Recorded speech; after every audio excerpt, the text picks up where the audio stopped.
Когда началась война, Рафаису Гизамовичу было 14 лет, и ему пришлось вместе со взрослыми пройти все тяготы военных лет. Он рассказывает: «Все мужчины деревни ушли на фронт, остались мы, мальчишки и женщины. На полях работали днем и ночью, и всю продукцию, урожай отправляли на фронт. Голод, разруха. На плечах у женщин по 5-6 детей, старики, колхоз. Но народ не сдавался. Мы верили в великую победу». Менің өзіме де соғыс башланғанда 14 яш еді.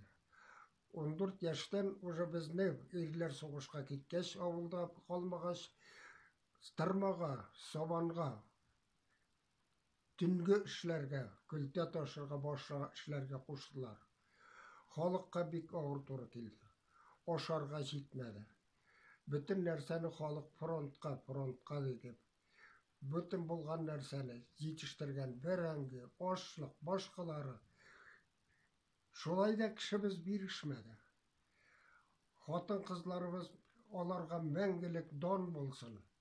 Енді олар бұдан жада жоқлар. Олар енді вафат болдылар. Олар көтерді бүтін ісін. Ертен тоңына машап, кешкі қоранғыға қадар ішләділер. Уважаемому ветерану Рафаису Гизамовичу Муслухову, жителю деревни Кадырова, 93 года. С 1944 по 1951 года он служил в Прибалтийском фронте. Закончил заочно БГУ. Работал председателем колхоза в райкоме партии. Супруга замзамой они воспитали 3 сыновей. Уважаемому ветерану желаем крепкого здоровья, долгих лет жизни и говорим ему огромное спасибо за великую победу.